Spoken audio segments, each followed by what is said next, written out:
Good afternoon, friends. I'd like to welcome you today to What's in Tegan's Storage Locker. It's the show that dares to ask the question, just what is in my storage locker? The answer today, well, friends, the answer is not comics. I know. But the answer is still comic book trading cards. Because since this show is ostensibly devoted to the subject of my storage locker, I'm actually cleaning that locker out. I would like my storage bill to be less. And the only way to do that is to actually clean out one of them. So that's what we're doing. And we got to the bottom of the pile. We found all the stuff that I haven't seen in years, including all my trading cards. Some of which handled the intervening 3 decades better than others. These, I kept them in their boxes. This box of 1994 Marvel Fleer Flair, which was, as I was led to believe in my youth by my friends who were more into sports cards. They said, oh, Fleer Flair, that's a big deal. Those are the really cool cards. Marvel getting a Flair set, that's cool.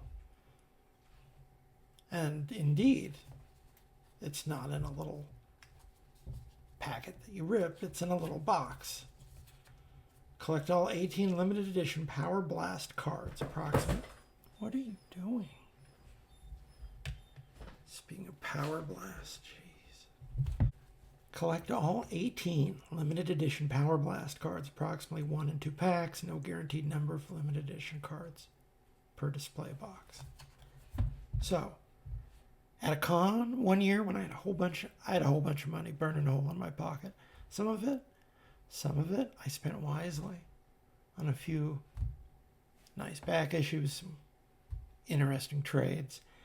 And then I bought some trading cards. And I probably, in hindsight, if I was going to buy cards, I should have bought a box of like Magic Alpha or at least Beta, because they would have been somewhere in that con. And no, I bought the Marvel trading cards because I loved the first few years of Marvel trading cards. The first 3 Marvel Universe sets, the first X-Men set, drawn entirely by Jim Lee, and the first Marvel Masterworks by Joe Jusko. Those were all awesome cards. Fun to collect. Great art. Fantastic. And then everyone got in on the trading cards. The first couple DC sets were pretty good. They were okay. But after a certain point, everyone was doing trading cards. I wasn't really that much still into the trading cards. So maybe I'd buy a few packs of something a little cool if I were in the shop and I had a few extra dollars in my pocket. So I didn't go cold turkey on the cards, but I bought cards sparingly and only really when I found a set that I liked. Like I bought a few packs of the Simpsons cards. I put a lot of work into the first set of those at least. The Hildebrand brothers did a Marvel Masterworks set. Are you?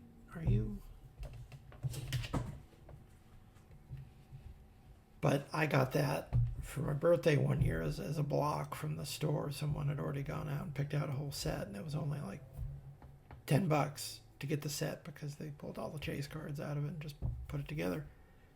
And that turned out to be a much more satisfying way to occasionally engage with the world of trading cards than to buy a big box of crap. And folks, this purchase here, very important purchase in my life, taught me the value of money. Because, it was 1994. And they didn't really know what to do with computers yet. The paradigm for the first few years, something that really fed its way into a lot of, especially licensing that Marvel was doing was really early over-rendered computer imagery that just dated instantly. Almost the moment it was printed. People know this is a mistake against the mind of God. And we have to keep going. We can never return to this place again. And now you look back and realize, well, that's really weird. At the very least, early computer artifacts from the early 90s. Not talking like the prehistoric artifacts, which are kind of cool, but when they really started doing it in a big way for the first time, and they still didn't really have anything worth showing off, it was just really weird. And this set, this 94 Marvel Fleer set, that was... What are you doing? He's feeling his oats. He's feeling his oats. They didn't know what they were doing. They thought they were. They put it in a nice box, sold it at a premium to suckers. Am I exaggerating? I don't know. You tell me. I don't know. I haven't seen these in 30 years since they came out. So, Green Goblin. That looks like a... See? I got two of them. I think I must already organize these. I think that's a Sal Buscema Goblin. And the back's pretty good. It tells you about the death of Green Goblin story. Oh, you rascal. You rascal. This is I guess a write-up of Spectacular Spider-Man 200, which is the cover that you can sort of see in that CGI something or other. So yeah, you get the idea. It's computer embedded versions of like this. This is clearly a Steve Epting vision from this is from the anniversary issue they did just the year before with the foil cover, and this was the evil Vision who took over for the regular Vision on the team for, I don't know, maybe the better part of a year. I'm trying to remember. I haven't reread the Gatherers stuff. It was written by Bob Harris. He's not my favorite person in the world. I enjoyed it a lot at the time, though. But in hindsight, it was... in hindsight, I think even at the time, I thought it treated its female characters poorly. And in hindsight, oh boy. Anyway, this is a Ron Lim piece. This was originally, I think, the cover of Maximum Carnage #2 by Ron Lim. No, not Maximum Carnage #2. Maximum Carnage, Chapter 14, which was issue 2 of Spider-Man Unlimited. I'm sorry. I'm sorry for getting that wrong. I corrected myself. Yeah. Maximum Carnage. What are you doing? Oh, you're interested. No. Anyway, before I was so rudely interrupted. Yeah, so you get the gimmick. You get the gimmick. It's recognizably the art by these artists you know, but it's been rung through this filter. And they were so clever for the filter. They put the filter on everything. When they came out with the Overpower game, like the year after this, when everyone was rushing to the ramparts to try and cash in on Magic the Gathering, Marvel's first entrance into that sphere was Overpower, which I really liked. I went in on heavily, and I actually had fun playing it with my friend who I taught to play the game simply so we'd have something to do.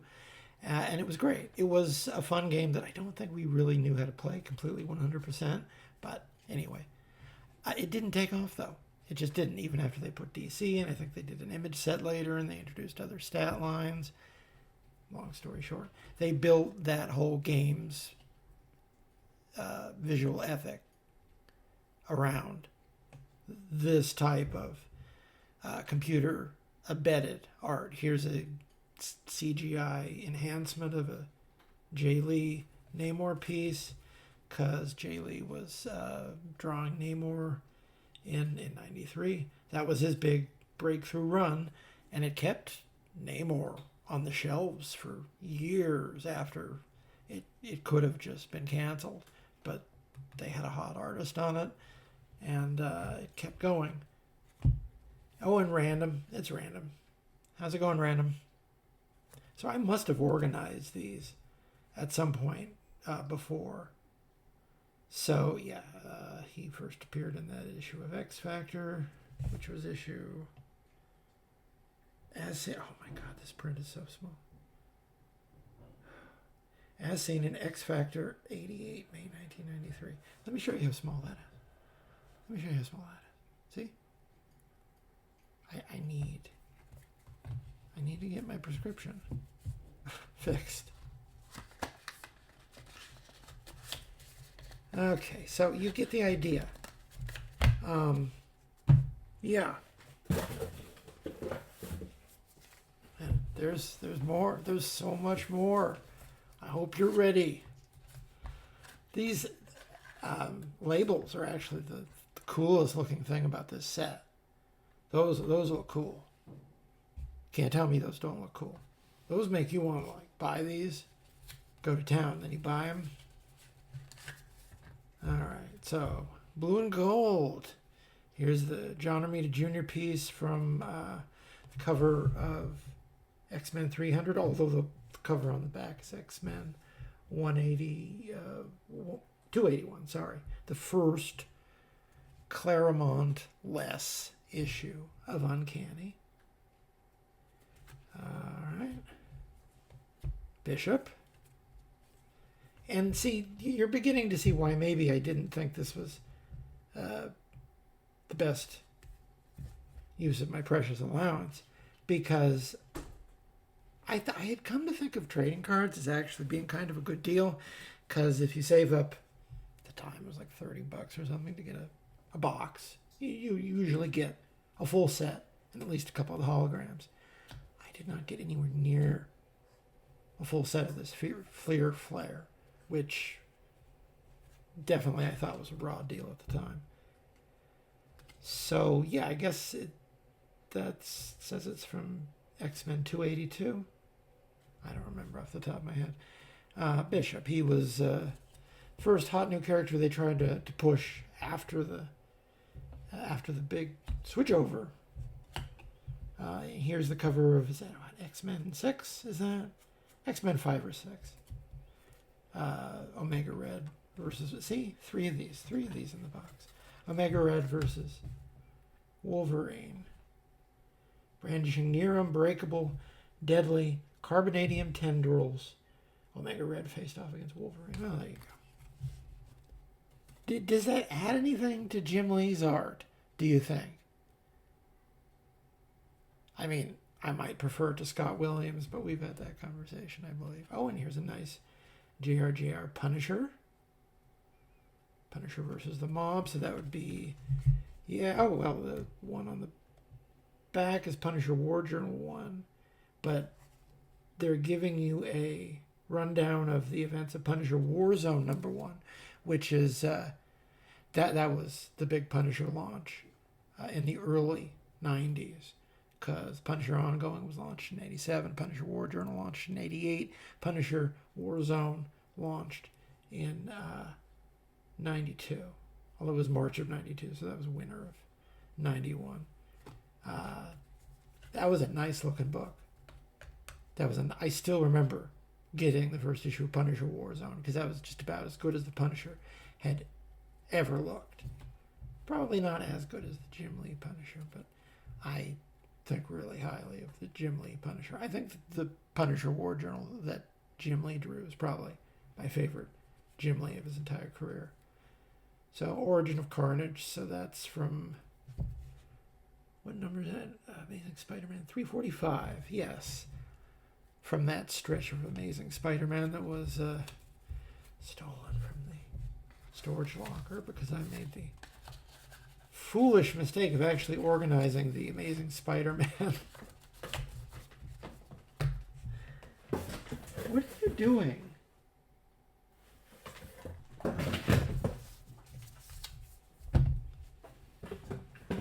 See, that's cool. You can tell that's a Mark Teixeira Wolverine. I think that's a, I want to say, is that a Joe Quesada? Cyclops?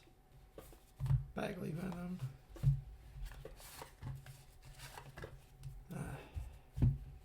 Spider-Man 2099. So that would be a digital version of a Rick Leonardi piece. I don't know, there's an old phrase, gilding the lily. That really comes to mind here. Strife, and that's looks like a Jay Lee piece from Executioner's Song, because Jay Lee did a few issues during Executioner's Song. He was very much in demand for a couple of years there after the Image Exodus. He was one of the few hot guys, or hot artists. He was one of the few hot artists still on the roster after the Seven left. Strife and Cable, all of the card is called Mirror Images. So that's, yeah, X-Force 18, Executioner's Song. Although was Cable, yeah, I don't know if Cable was wearing that. Wonder Man. This is from the cover art to Wonder Man 25 by Jeff Johnson. I love that series. You're not going to hear me really talking about that series for lots of reasons. But it's probably, sadly, the best the best possible Wonder Man series that could exist. It was decent, it was readable, it had good art, and it was written by someone who was in jail. He's going to be in jail. In case you're ever wondering what happened to that one. Lethal Protector, #1. That's a Ron Lim piece, I think. Now that's one bit of my Spider-Man collection I do still have. We'll probably read the first Lethal Protector on the, I can't say the TikTok because I said goodbye to TikTok. On the videos. We'll read the Lethal Protector series on the videos at some point. Not because I think it's necessarily going to hold up, but I actually remember not enjoying it that much when it first came out, so maybe we'll look back at it for that reason. So Punisher 2099, February 93, these all shipped. The first wave of 2099 books shipped in the end of 92. And the Punisher 2099 has definitely retained a bit of a fan base because of the people, the creators who did Punisher 2099 were creators Mills and Wagner, who everyone already knew and loved from 2000 AD. And they brought that sensibility to all the stuff they wrote for the 2099 line. All right. Oh, that's a nice piece. That actually is a nice piece right there. The weirdo CGI makes it look like a World War II era poster. And that's, Iron Man as he originally appeared in Tales of Suspense 39, March 63. So came out probably the tail end of 62, early part of 63. And here's Spider-Man versus the Vulture, another piece taken from the Sal Buscema run on Spectacular Spider-Man, which is, I believe, getting an omnibus. So if you've been waiting for that, I know a few people have. What are you doing? Anyway, my question is, why not just print the original Sal Buscema piece? It's recognizable as that piece.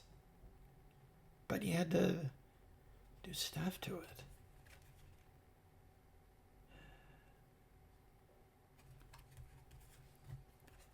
Dr. Octopus, what is that piece from? That is kind of a frugly looking Otto Octavius. See, doubles of everything. Doubles of everything.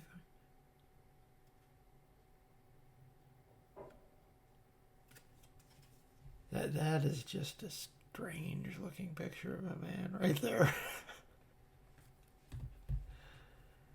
Xavier. So, where is this piece? Honestly, that kind of looks like a Ron Lim piece. Where would that have come from? Is that from an incidental panel in the Infinity War or something? I don't recognize it otherwise. But yeah, there's a interesting things. Oh my goodness. And it just goes on, folks. It just goes on. There's no end to it. Oh, and here's Galactus. The Coming of Galactus. Fantastic. I got 3 of these. I really, in hindsight, yeah, I money well spent right there. Look at this guy. Looks like he's going to Cancun. From beyond the stars he comes on his mission of destruction. Yeah, like, why not just print the original art? Because this just makes it look, I don't know, like it's on a rave flyer or something. What are you doing? And that's not what they're trying to do. They're not protesting the Criminal Justice Act. Oh, and here's a nice, I think this is a Gary Frank Silver Surfer. Gary Frank only drew the Surfer, I think, when Gary Frank was drawing Hulk, and the Surfer appeared in a couple issues of the Silver Surfer when they went to space for long story. Yeah, that is a nice looking piece. The CGI, you can barely even tell there's CGI on it. Spider-Man versus the Green Goblin. That's the cover of issue.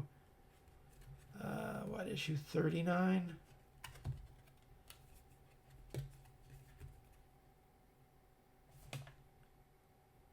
Is that an 8 or a 9? Oh my god. Yeah, I think it's a 9.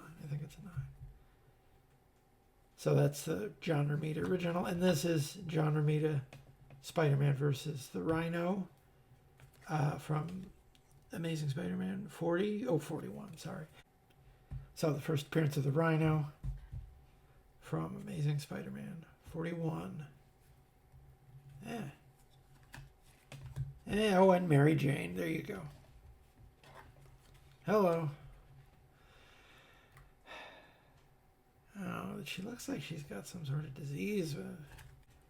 I don't know, man. Like, it doesn't seem like a particularly healthy pallor to me. She doesn't look happy. When your swimsuit models look upset, it sort of takes away from the effect.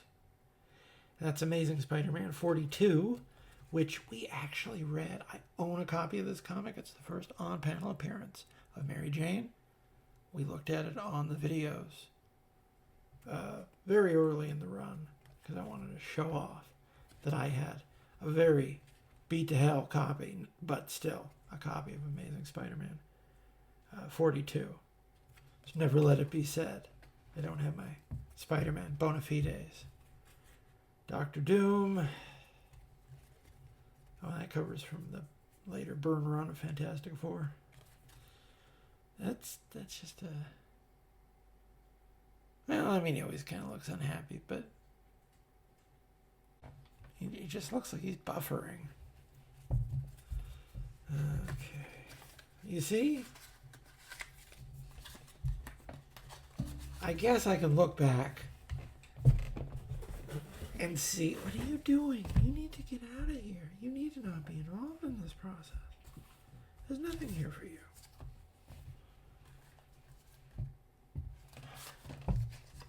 Where I'm doing public penance. This is Domino, and I think this is a Greg Capullo Domino from, I want to say from when Domino actually returns to the series, actually appears for the first time, which is well into the run of X-Force, after it's revealed that the Domino we know for the first year and change of her appearances in the books was not her. Then the real her came, and it was great because she didn't need to like introduce herself to anyone. They already knew her, so she just picked up where the phony had been.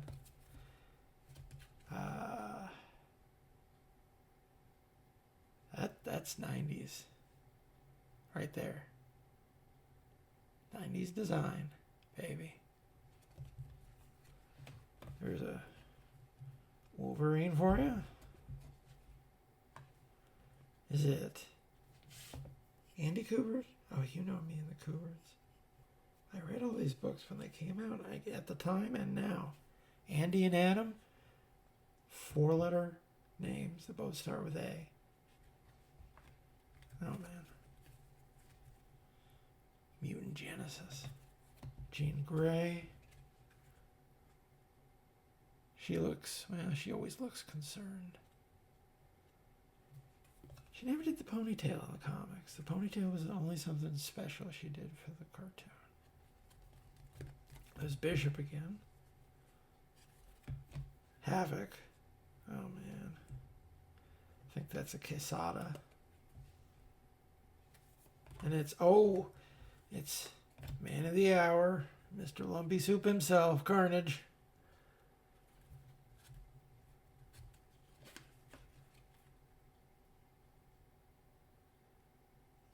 Now, they never did a big Carnage versus the X-Men storyline. There's still time. There's definitely still time for that.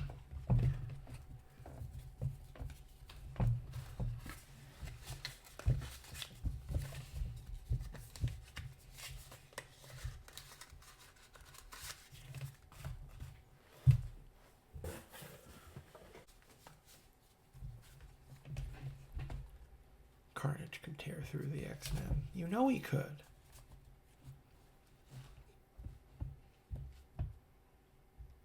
What are you doing? Are you gonna calm down? No. No one wants this. Anyway, where was I before I was so rudely interrupted? You can see how dusty these things are. They just sat in a garage for 30 years. Cosmic Spider-Man, another Sal Buscema piece. Why not just put the original Sal Buscema art on here? Gotta gussy it up. Oh, I got 3 of those.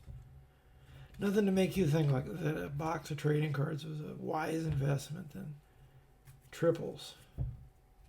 Good job. Thanos. 2 Thanoi. That's a Thanos quest on the back there. Body Slide. There's our boy. And in another 25 years after that, both of these characters, both so popular in the early 90s, although admittedly one of them significantly more popular, but both very popular, would be played by the same actor. That's a trip. That is a trip, you have to admit. Quasar, there's our boy. I think that looks like who was drawing the last stretch of Quasar? I can't remember that guy's name. Oh, man. But it's from, well, the cover on the back is Quasar 1. But this is from later. You can see they switched the costume up a bit. Yeah, I know. There are so many of them. They just keep coming. And you can judge in your own soul, like, is there any redeeming feature to the project of doing that to a nice piece of Alan Davis art? Although the cover on the back is Barry Windsor Smith from that same stretch, the first real big fight they had in the early 200s of Uncanny. And here's a John Romita Jr. Man, this is like the most buff Nightcrawler has ever been in this one, like John Romita Jr. Oh, I got 3 of them too. See, after all these years, I'm still regretting this purchase. This is as much to flame myself for having poor skills with money as a child as anything else. But yeah, look at how stacked this is. I know there's some people out there who really, really dig Nightcrawler. And I don't think they would find anything appealing about him being totally buff like that. That character's fan base, I don't think would appreciate that. And this is, I think, a Simonson piece, The Creation of Archangel, from that stretch. Yeah, X Factor 24. when he was Death, and that's a Mark Silvestri Mr. Sinister. Although, look at that green. It's sickly. It's like a bad dream. Yeah. Armor Wars. Although, no. That's not the suit he was wearing for either Armor Wars. In fact, he never had that helmet with these boots. This looks more like the suit that he took to space in Operation Galactic Storm. But that's not a piece of art from the Armor Wars. Just trust me on this. Another Sal Buscema. Man, Sal Buscema is like over represented here. So Tombstone versus Spider. Tombstone, actually, he's become A-list, but he was a villain for the supporting books. He was premiered in Web of Spider-Man, and then he appeared in Spectacular Spider-Man. It took him a long time to work his way up to the A-list for Spider-Man. I'd say he's Spider-Man A-list now. Centurion, he was a Ghost Rider villain who, well, if you read the original Johnny Blaze run, he was in that, and then he came back again in the early 90s. I don't know. Just don't ask me about Ghost Rider continuity in the 21st century. I think the first Ghost Rider... What are you doing? The Johnny Blaze Ghost Rider is one of my favorite characters. I love that guy, especially in the last stretch of that book. Why won't you go? Yeah. This is just a sad event. And they keep coming, folks. North Star, there we go. Was that a Tom Morgan piece? Oh, there you go. Sat in a garage for 30 years. The cover on the back is Alpha Flight #1, but this is a later costume of his when I think it was Tom Morgan or Pat Broderick drawing the book at that point. Don't ask me for more than that. I've read them. I've read the whole run of Alpha Flight. Don't ask me to remember what happened in any of those comics, and we'll be happy. A Simonson original for Beta Ray Bill.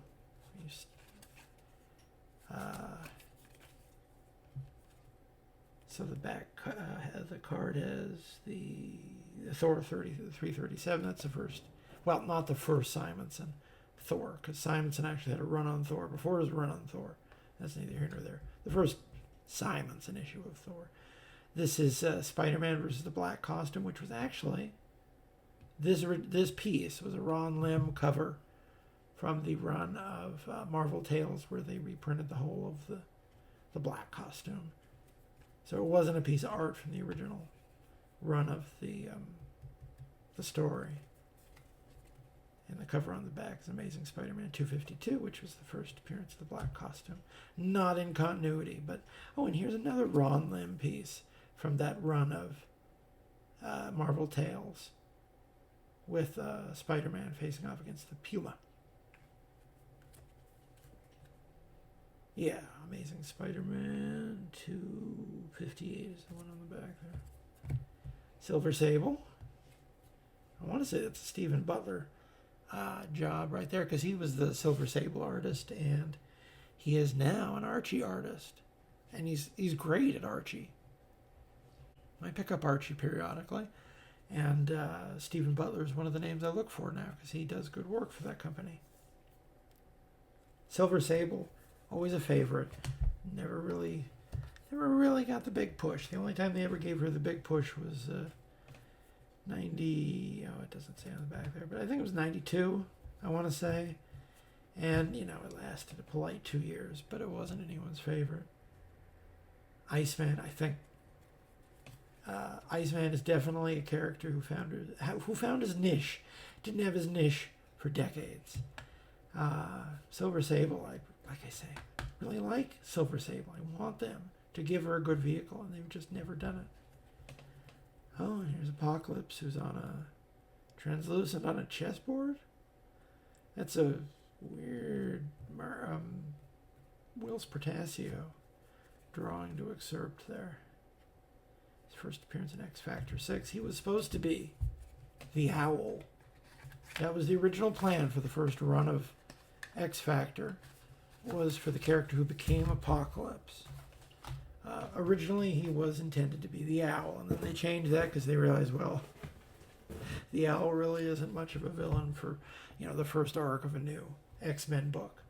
But just think, in another world, I've made this joke before, but I love it. In another world, we could have had the Age of the Owl. Imagine that. Imagine if all those good, cool stories that everyone likes from the Krakoa era, where Apocalypse just walks onto the panel and he says something really badass, and everyone just passes it around social media. Imagine if that were the Owl doing that. They robbed us of that. Oh, wow. Is this a power blast? I guess this is a power blast. It looks like someone took a picture, like cut a picture out of a comic book and put it in a puddle of gasoline.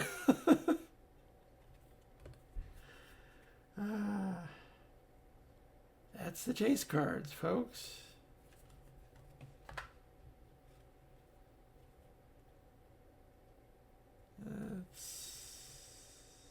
You don't get a card back to these. You just get the double back. The Jim Lee Captain America.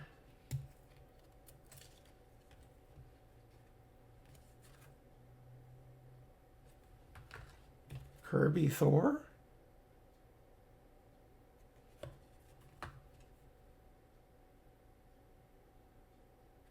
I think it's a Kirby Thor. Either it's Kirby or it's Ron Friends from his, Kirby phase.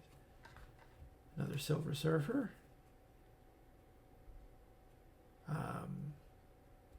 I know that piece. Where is that from?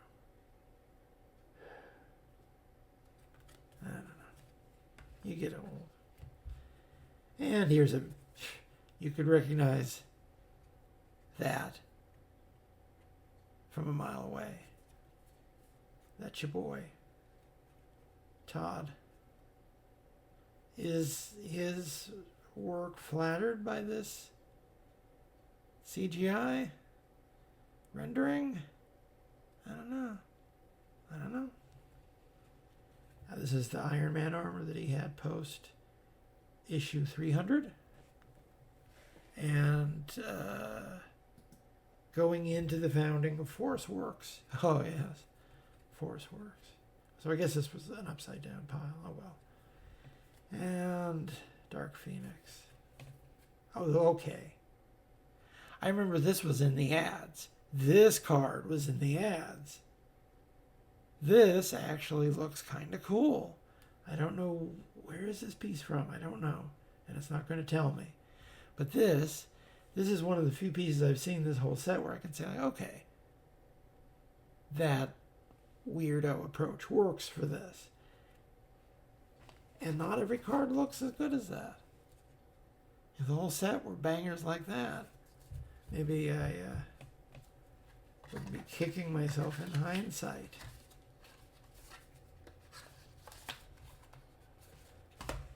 Oh, man.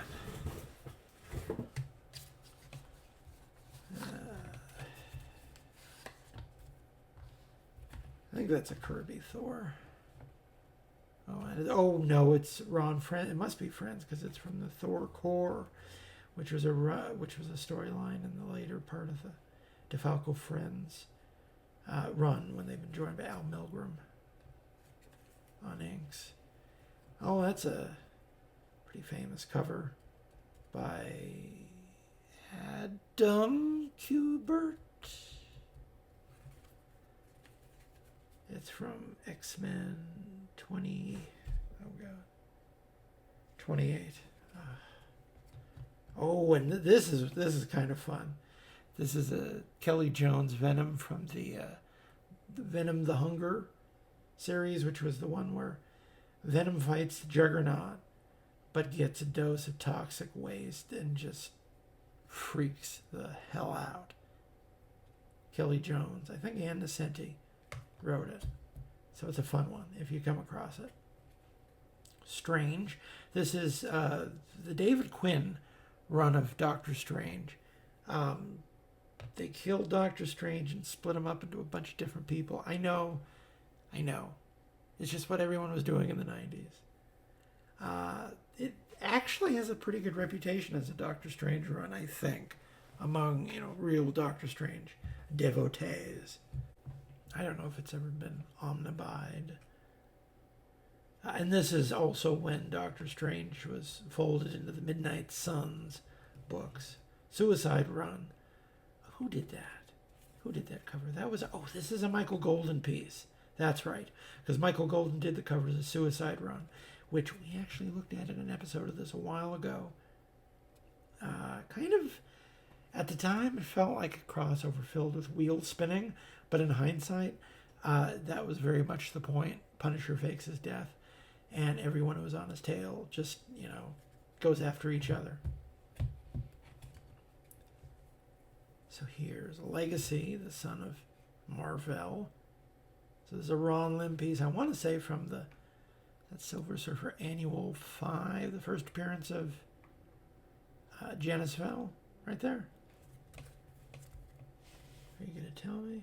Silver Surfer Annual 7. I'm sorry. I hope that you can find it in your heart to continue to trust me after that breach. Justice, as he appeared in the later run of New Warriors. Hadn't yet joined the Avengers yet. You want to talk about a character who has been sidelined. He's a mutant. And I don't think, last I checked, he was never shown even on Krakoa once. When everyone else in the mutant world was dealing with Krakoa, he was, I want to say his storyline was chasing the champions for the government, because I think the champions, do I have that correctly? The champions were the kid team at the time, and he was a G-Man tracking him down, which just goes to show you that's, at least he didn't get the heel turn that Firestar did, which I didn't think was and here's another Thor. I didn't think was a good turn for her character, and the one thing you can say about it is they're dealing with it in the current run of Avengers West Coast. All right, they never stop, folks. Oh boy, oh boy, oh, look at that, look at that. This is a Dave Hoover piece from an Invader series that he did in '93. But the cover on the back is from the first issue of Giant Size Invaders from June 1975. But that's a 90s piece of artwork featuring the Invaders team. Wow, that's loud. That is loud right there. Death of Gwen Stacy, and we don't even get to see Gwen. We just get to see him like, something sad happened.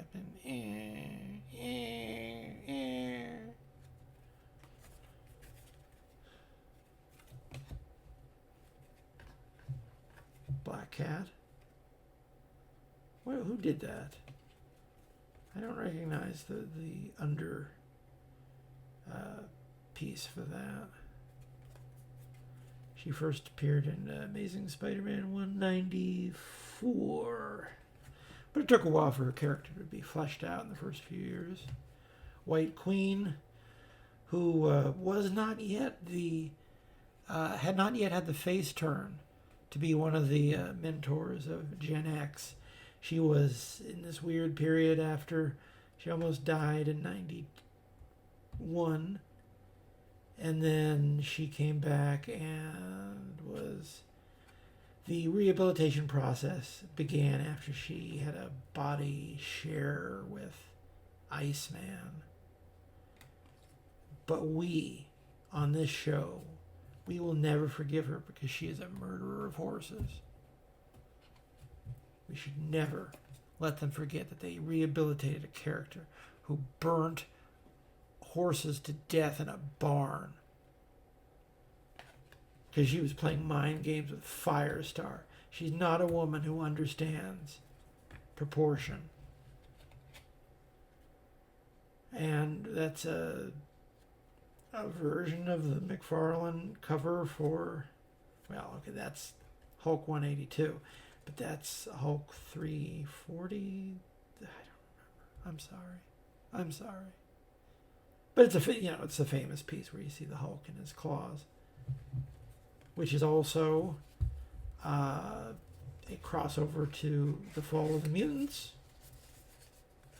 because the only reason they cross each other's path is because they both happen to be traveling through Dallas at the time, in the middle of a blizzard, and the reason for the blizzard is because of what was happening in the fall of the mutants with Ares took over. Not Ares, the Greek god, or Arise, is that his name? The adversary. Basically was trying to kill the X-Men, and did kill the X-Men. So, Infinity Crusade. Oh, that's a Ron Lim piece. That's actually, the excess of that actually is slightly appealing. Blow that up and put it on the wall at a head shop. And I see the appeal there. The Infinity Crusade, which has not been adapted. Hulk 2099, misbegotten character in every way. Avatar of future masculinity. Another wrong turn in Dwayne Turner's rather bad streak of luck in the mid-90s. Written by the same guy who did that Wonder Man series. Just benighted in every way. Here's a... for some reason, I want to say, is that a Paul Ryan piece? Did he do another trading card piece or something for Psylocke? Why do I want to say that? Looks like a Paul Ryan piece.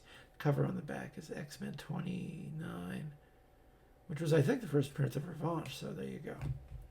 Psylord, who was Franklin Richards, when Franklin Richards was back from the future as a teenager. It's DeFalco and Ryan. Fantastic Four. Don't try and understand it this remove. You'll just give yourself a headache. You'll just hurt yourself. Thunderstrike. There's my guy. If you've never read Thunderstrike, you need to treat yourself. Go back. Excellent series. Pretty much Friends and DeFalco are humming along like a fine-tuned machine at this point. Definitely a better series than its reputation, especially if you're a fan of the DeFalco Friends team. And who isn't? Who isn't? I know, they never end. They never end. And another, we've seen that one before. Oh, that's a, yeah, I want to say that's a Bagley drawing, but I want to say it's Bagley, but it's the same type of thing that a lot of people have drawn. Just him half out of his Venom costume. Typhoid Mary, and that's a John Romita Jr. piece under all the CGI gobbledygook right there. Excellent character. Excellent run of books. Daredevil 254. Mr. Fix-It. I want to say, yeah, that looks like an Art Adams Mr. Fix-It piece. I want to say. Possibly from the new Fantastic Four arc. Oh, I got 3 of those. Oh, such good use of this set here. Yeah. And the back cover has the first Mr. Fix-It. Jeff Purv's art. Speedball, it's your boy. Oh, so there's more Quasar. Oh boy. Oh boy. See, I like Quasar, but if I bought, I bought a box of trading cards that had like 4 Quasars in it, maybe I think that trading card set wasn't well sorted. Oh, we're getting there. We continue. The penance continues, folks. So here's the thing. Who did that thing? That's a Simonson thing, I want to say, from the cover of FF350, I want to say. Fantastic Four 1 on the back. That's the cover of Incredible Hulk 393, which was the 30th anniversary issue, featuring the return of Igor. Yeah, that was... It's a good story, but the big deal is Igor comes back for an issue. The Origin of Spider-Man. Was that a Ron Friends piece, I want to say? It's not going to tell me, because the back just has Amazing Spider-Man, Amazing Fantasy 15 on it. Thor, from the first appearance of Thor and Journey into Mystery. Or no, from Journey into Mystery 89, so it's like one issue later. Same composition. Spider-Man. Oh boy, we got a live one here. We got 3 Spider-Man. 3 Spider-Man. And the back has a picture of Amazing Spider-Man #1 on it. Hulk versus thing. And this was a Claudio Castellini piece from one of the Fantastic Four Unlimiteds. I want to say. Don't yell at me if I'm wrong.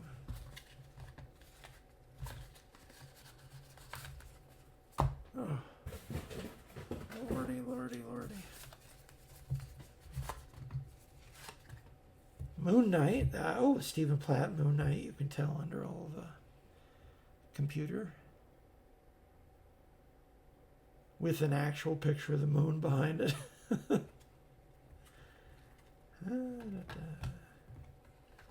Days of Future Past. Oh. And that's a weird picture to illustrate that story. You're not going to give us, Kitty and Wolverine up against the wall of wanted posters? Or even Everyone Dies? Oh, we get that on the back, the wanted posters from X-Men 141. Elektra. I got 3 of those.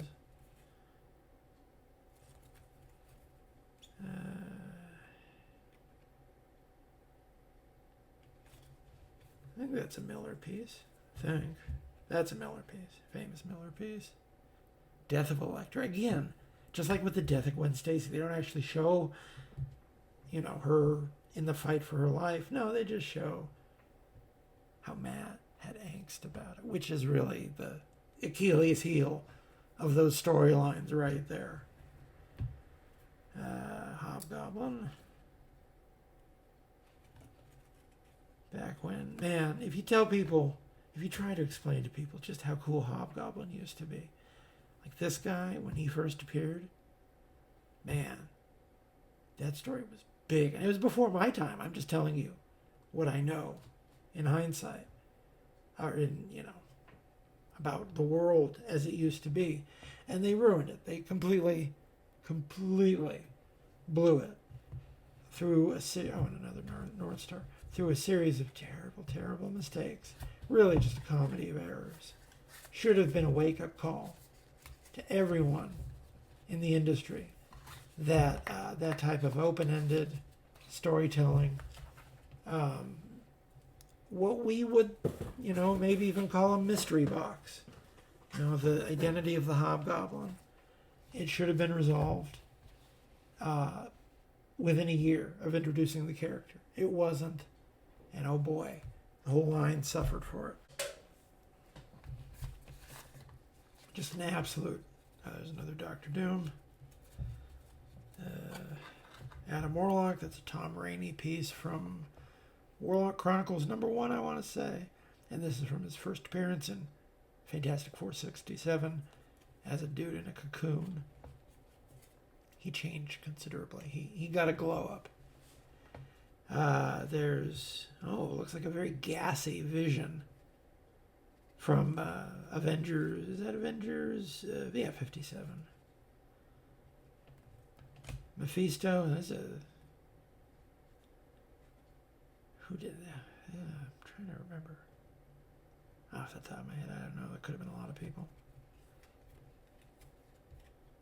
That's his first appearance in Silver Surfer number 3. Morbius, as he looked in the early 90s when he got a little bit magic. I know the whole point of the character, the whole point of Morbius as a character is that he's a science vampire. And yet, they put a little bit of magic in him. Just a little bit of magic in the early 90s. It didn't stick. I mean, as Morbius, what are you going to do with the guy? But I'm on record. Morbius is one of my least favorite. I cannot stand the guy. I cannot stand the guy. Ghost Rider, the original Ghost Rider, Johnny Blaze, originally appeared in Marvel Spotlight number, is that a 5? Yeah, Marvel Spotlight number 5, 1972. Thanos. Who drew that originally?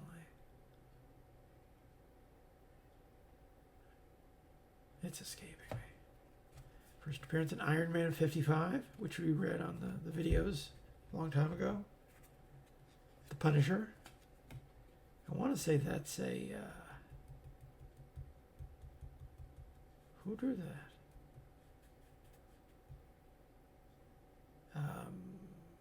Jansen?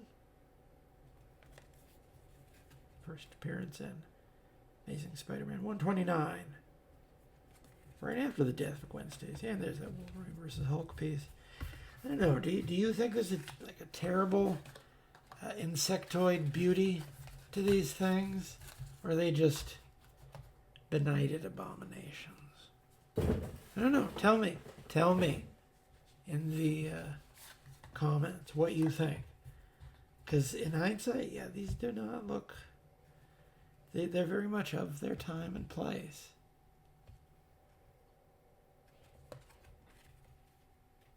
The garishness of some of them is endearing, I will admit. People making color choices that they're not going to be making in any other context. I think this is from Fatal Attractions. I want to say that's a John Romita Jr. piece. Like, just look at how absolutely stacked that Magneto is. He doesn't have an 8-pack. He has like a 16-pack. Like, what are you doing? What does your ab day look like? Colossus Defects. It's from that same storyline. That's just a strangely undynamic pose. Looks like Magneto's about to hand him a football. There's, I want to say that's, is that a Joe did Joe Quesada design Exodus? This really fussy costume seems like something he would do. Yeah, I guess if he appears in X Factor 92, was that his first appearance? I don't know. He's gotten some development in recent years. I like the fact that he has an actual arch enemy who isn't. That's the one thing I like about his character. His arch enemy just is randomly not even a member of the X-Men. It's Black Knight from the Avengers, who he goes back centuries with, and they hate each other, and it's great. That is a legitimately good character detail for both of them. They don't cross paths now, but that's a good pairing. Just two people who really have nothing to do with each other other than the fact that they tried to kill each other like 1,000 years ago, and they never really got over that. Bloodhawk, he was, I think, supposed to be the breakout guy. Maybe he was supposed to be the breakout guy. I don't know. From the X-Men 2099, they made the interesting decision not to have any versions of 20th century characters. So they had all new guys. And was that the right decision? I don't know. The book lasted as long as any of the other 2099 books did. Zarathos in his 90s look, which was different than how he looked in the early 80s when we first met him. But this is, he became a big wheel in the villainous side of the later Midnight Suns run. The death of Reed Richards and Doctor Doom in Fantastic Four 381. And they stayed dead for almost 2.5 years, which, if you think about it, that's a remarkable amount of time. But they had a story to tell about what happens if a real close-knit family experiences a great loss. And you're like, well, that sounds really uplifting. Yeah, well, it was a good couple of years in the Fantastic Four of them learning how to live without Mr. Fantastic, mourning him and then getting over that. And then he shows up again and they're like, wait a minute, we went to your funeral. You can't just come back like that. That's a strangely static Doctor Strange there. He did not appear on the cover of his first appearance, I guess, is what that is telling us.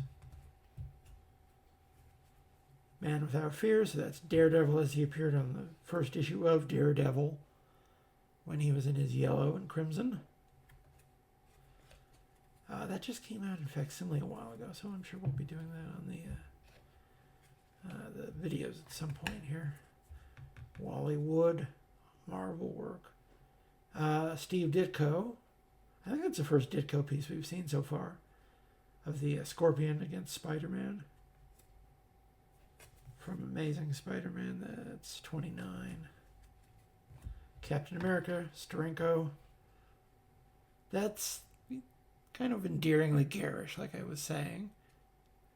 I mean, if you're gonna go for it, just make it as ugly as you possibly can. And that's Tales of Suspense 63, which wasn't even the first issue of Tales of Suspense Captain America was in, so I don't know. It's random. Oh, an Invisible Woman in her 90s costume with the garter belt, the ab window, and the leather jacket, and a gun. The 90s hit the Fantastic Four hard. Now, they actually gave her a story reason for all of those things, is the worst part. They did the work. But this was actually from the cover of Fantastic Four 375, which I actually have signed by Tom DeFalco. I mean, that means nothing to you. Yeah, that and a cup of coffee will recompense me for my lost childhood. Oh my goodness. So yeah, I wasn't that happy with trading cards.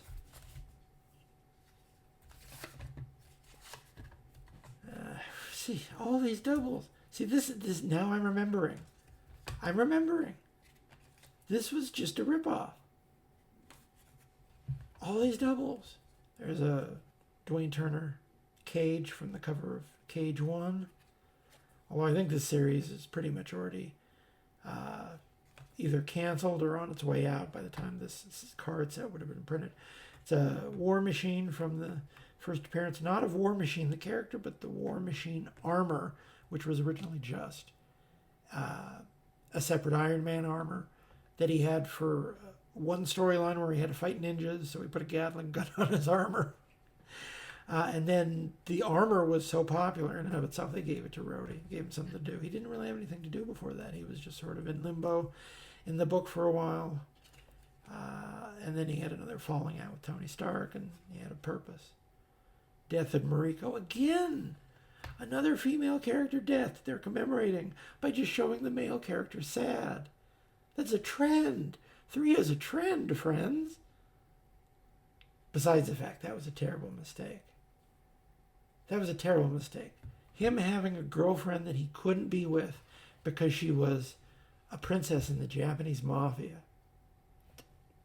That's like gold. You don't get rid of that. And they got rid of that. I don't usually associate Larry Hama with boneheaded decisions like that, but he was writing the book when that happened. That was a big part of his character that they couldn't replace. It's Mark Bagley, Spider Slayer versus Spider-Man. He's defending his parents from the brief period in time when his parents came back from the dead. It did not turn out to actually be his parents. You can guess any number of things that could have been. But yeah, that storyline kept up for like a good year, I think. His parents were just back in the book. Night Stalkers, which was one of the launch books for the Midnight Suns line. I'm trying to remember, was that Ron Wagner? Ron Wagner was doing Morbius. Who was doing, was it early Steve Epting? I can't remember. And there's another Spider-Man 2099. It's not really important to remember at this late day. I shouldn't beat myself up for not remembering.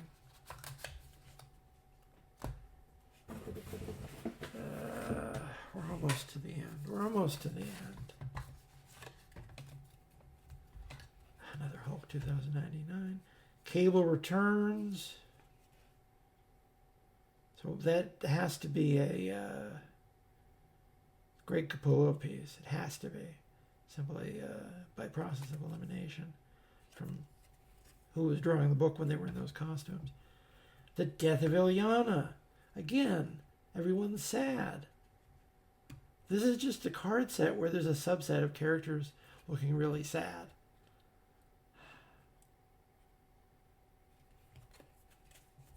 Yeah, and of course, Ilyana got better. Because this wasn't even the death of the Ilyana that...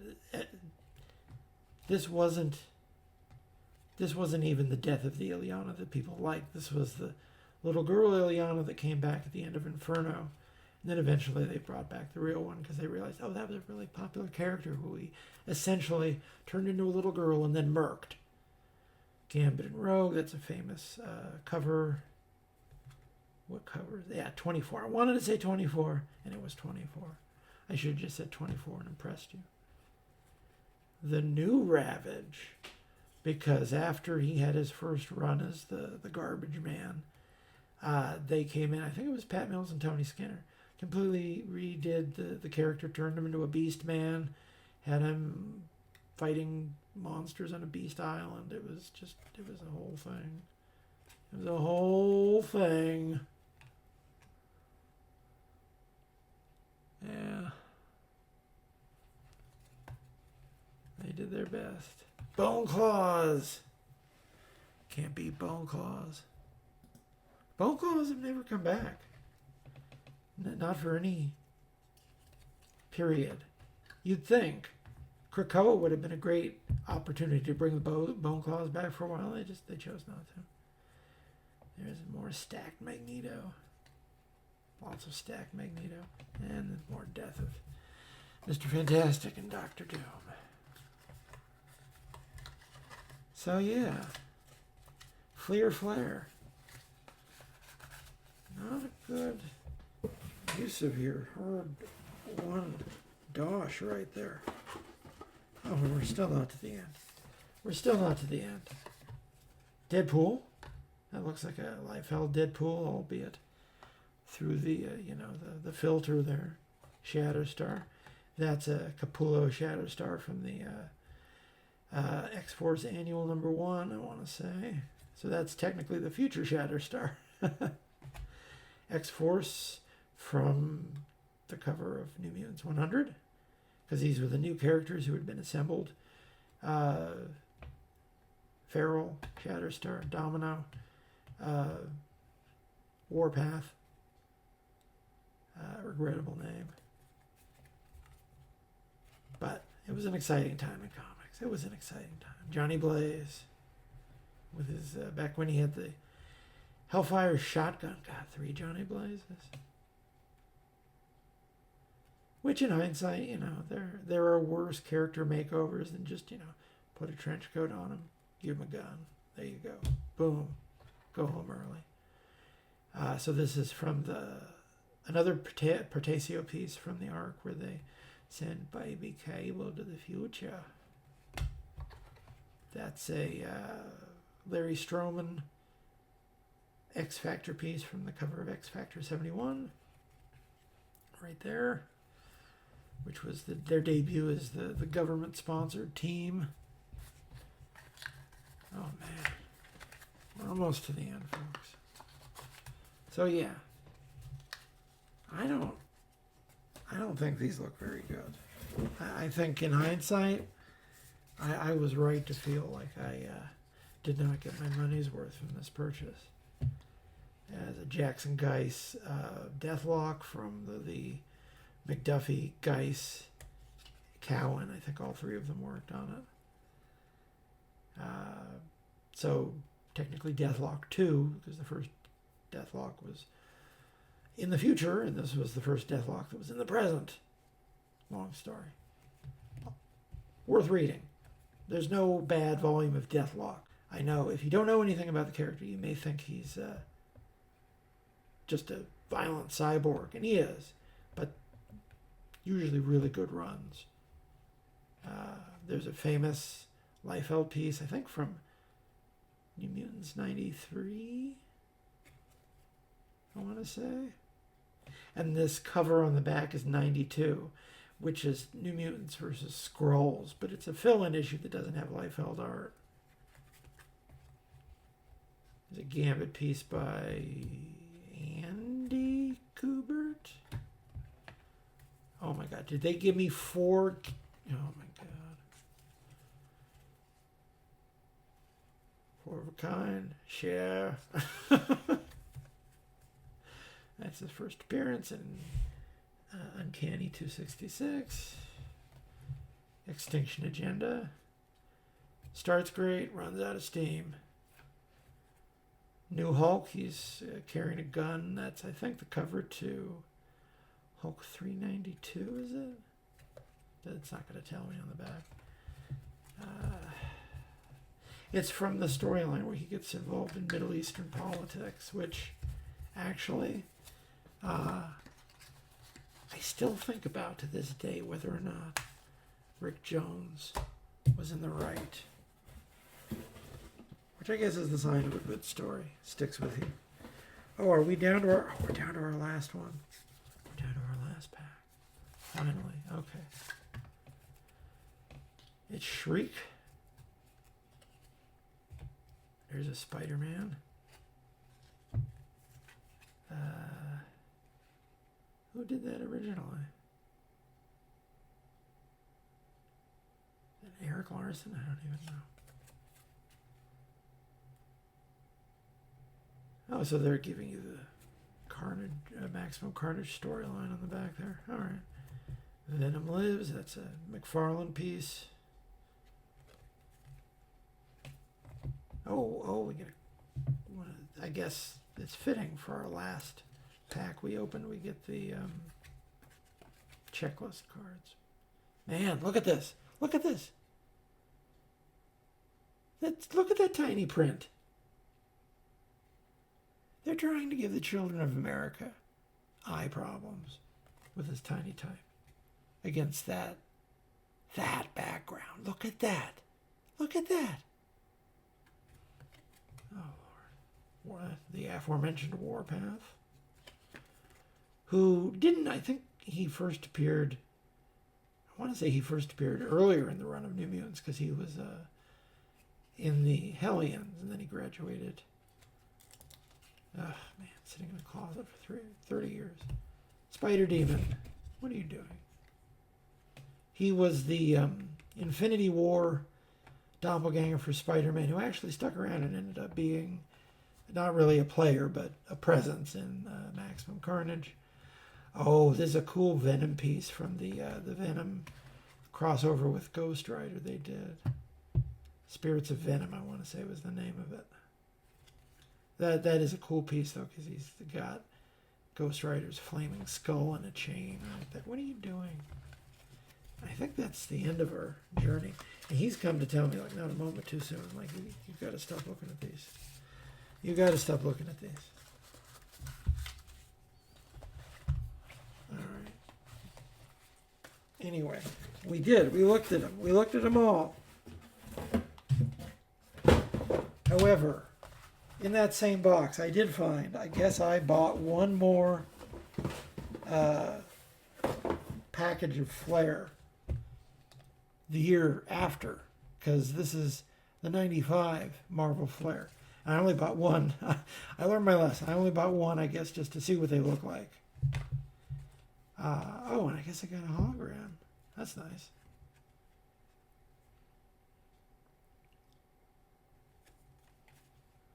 Holoblast, Gambit versus Sabretooth, as told in X-Men 38, November 94. And wow, if anything, this is not an improvement. You somehow... Oh, another Power Blast. I guess this was a good pack if I got a Power Blast and a hologram.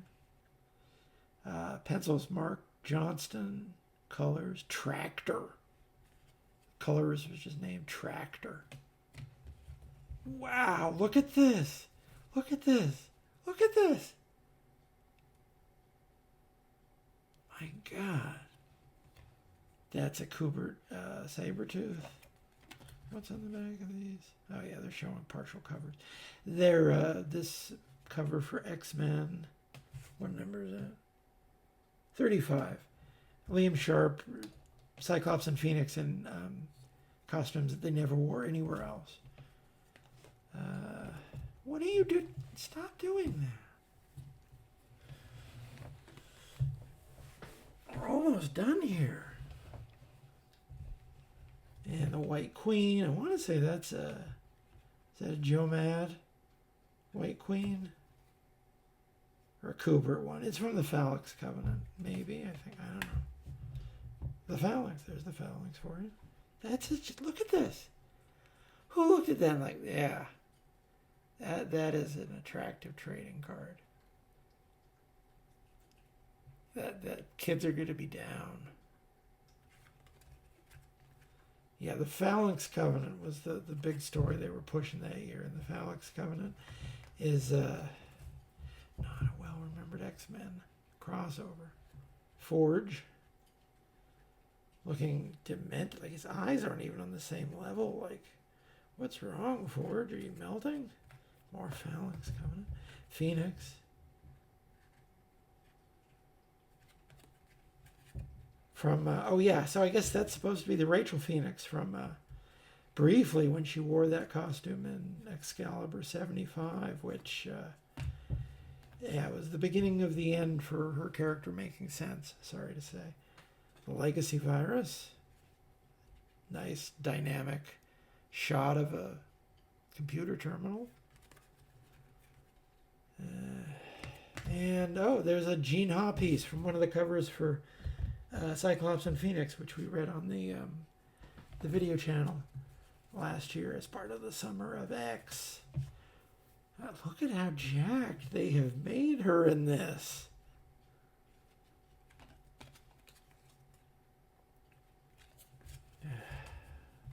So yeah, you see why I went down to only buying one pack of the sequel series, just to make sure it was still weird.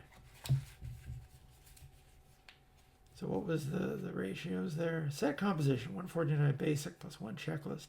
4 highly collectible limited edition subset cards. 24 Power Blast, 1 in every pack. 12 Chromium cards, approximately 1 in every 2.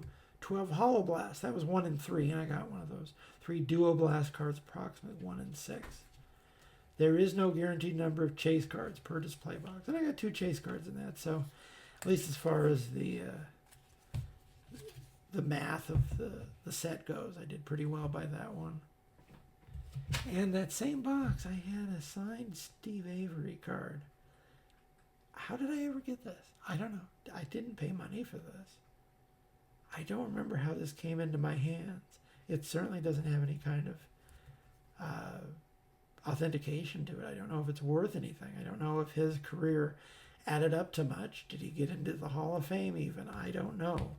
But I have a signed Score 91 Steve Avery card from when he was with the Braves. I don't know if he was ever with any team but the Braves. I don't know anything about the man other than that. That is his signature. Anyway, if you like this show, if you like anything I do, please check out the Patreon. Got tons of stuff there for you to download. I'm not doing daily updates on TikTok anymore. TikTok and me parted company after what happened at the end of, I think it was the end of last year. Like, no. I was already, the funny thing is, I was already getting ready to say goodbye to TikTok. I was about fed up. It was an experiment. 2 years on the platform. I learned a lot from doing it. And I was out. And it was a perfect cutoff point when they did that, bullshit they did. But the videos are now on YouTube. They're still on Instagram. And now they're on Bluesky as well. So anywhere you want to find them, you can find me uploading my comic book review videos. Now they're only every other day instead of every day.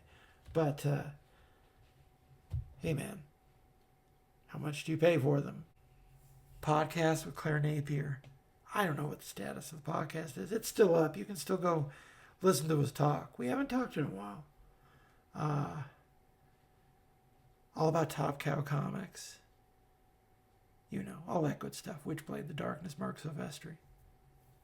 What else? I should have a bunch of stuff up at the journal at some point. I don't know what's going on there. But at some point, there'll be more stuff of mine up there. Anyway, have a wonderful day. Please, be kind to yourself. It's a rough world out there.